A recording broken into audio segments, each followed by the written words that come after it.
CM Revanth రెడ్డితో Rajendranagar MLA Prakash Goud సమావేశమయ్యారు. BRS MLA సీఎంను కలవడంపై రాజకీయ వర్గాల్లో చర్చ జరుగుతోంది. తాను నియోజకవర్గ అభివృద్ధి కోసమే ముఖ్యమంత్రిని కలిశానని ఎమ్మెల్యే తెలిపారు. అయితే పోయేవాళ్లు పోతారు, వారిని వెళ్లనివ్వండి, ఒక్కరు పోతే 10 మందిని తయారు చేసుకుందామని కేటీఆర్ కామెంట్ చేశారు.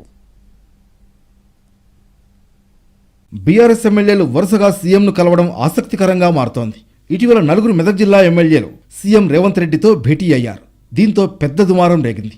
4 ఎమ్మెల్యేలు పార్టీ మారుతున్నారని ప్రచారం జరిగింది.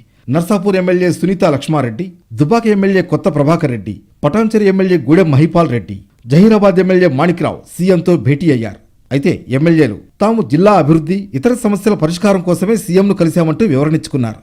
ఆ గొడవ ఇంకా సమసిపోకుండానే ఇప్పుడు రాజేంద్రనగర్ బీఆర్ఎస్ ఎమ్మెల్యే ప్రకాష్ గౌడ్ సీఎంతో భేటీ కావడం ఆసక్తికర చర్చకు దారితీస్తోంది.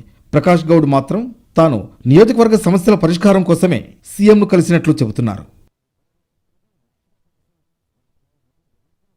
అయితే అధికారం పోగానే రకరకాల కారణాలతో పార్టీని విడిచిపెట్టిపోయేవాళ్లు పోతారు, వాళ్లను వెళ్లనివ్వండి అంటూ కేటీఆర్ కామెంట్ చేశారు. సిరిసిల్ల కార్యకర్తల సమావేశంలో కేటీఆర్ ఈ వ్యాఖ్యలు చేశారు. ఎవ్వరు లేని నాడే తెలంగాణ తెచ్చింది ఈ గులాబీ జెండా అనే మాట మర్చిపోకండి. పెద్ద పెద్దోళ్లను తట్టుకొని, పెద్ద పెద్ద ఆకు సిపాయిలను తట్టుకొనే ఈ గులాబీ జెండానే తెలంగాణను తీసుకొచ్చిన పార్టీ. ఒక్క నాయకుడు పోతే 10 మంది కొత్త వాళ్లను, అద్భుతమైన నాయకులను తయారు చేసుకుందాం. తయారు చేసే బాధ్యత నేను తీసుకుంటా అని చెప్పి కూడా మీకు విజ్ఞప్తి చేస్తా ఉన్నా. ఇంకా ఈ 5 ఏళ్లు వేరే పనేం లేదు.